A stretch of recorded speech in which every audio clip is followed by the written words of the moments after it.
नमस्कार मंडळी, नटराज ज्योतिष या यूट्यूब चॅनलवर आपले स्वागत आहे।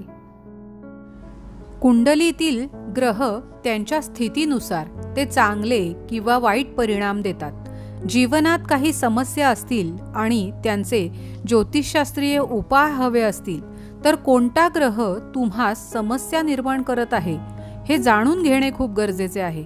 त्यानंतरच त्या ग्रहाला प्रसन्न करण्याचे उपाय आपल्याला करता येतील। चला तर मग आपण जाणून घेऊया ग्रह आणि त्याचे अशुभ प्रभाव काय असतात ते।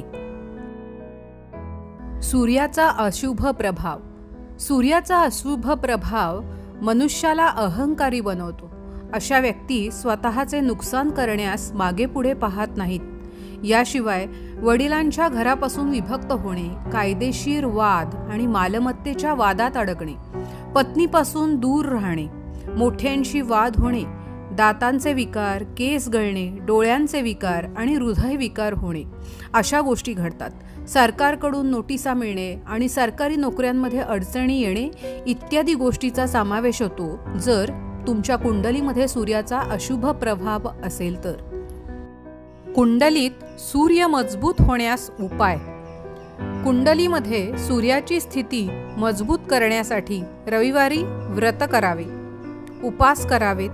जेव्हाही तुम्ही घराबाहेर जाल तेव्हा गूळ किंवा साखरेची मिठाई खा व घराबाहेर पडण्यापूर्वी पाणी जरूर प्या। आपल्या वडिलांचा आदर करा आणि दररोज त्यांच्या चरणांना स्पर्श करून त्यांचे आशीर्वाद घ्या। भगवान सूर्याची स्तुती करताना आदित्य हृदय स्तोत्राचा पाठ जरूर करा। ओम राम ह्रीम ह्रौम सहा सूर्याय नमः या मंत्राचा जप करा। सूर्य कमजोर असल्यास सकाळी सूर्याला अर्घ्य देखील द्यावे। रविवारी यथाशक्ती दान करा, तसेच लाल वस्त्राचे दान करावे। चंद्राचा अशुभ प्रभाव।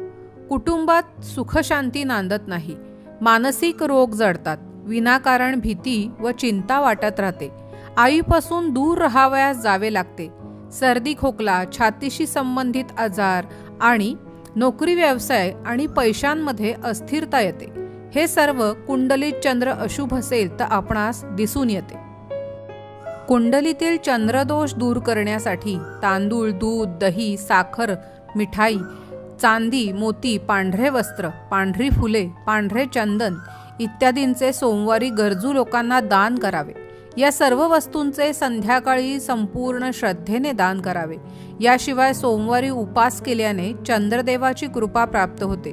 वास्तुशास्त्रानुसार घराच्या मंदिरात मोराची पिसे ठेवल्याने देखील कुंडलीतील चंद्र बलवान होतो। यामुळे वास्तुदोषही दूर होतात। ज्योतिषशास्त्रानुसार चंद्राचा ओम श्राम श्रीम श्रौम सहा चंद्रमसे नमः या बीजमंत्राचा नियमित जप करावा। यामुळे कुंडलीतील चंद्र बलवान होण्यास मदत होते। धन्यवाद मंडळी। व्हिडिओ आवडल्यास लाईक, शेअर व चॅनलला सबस्क्राईब जरूर करा।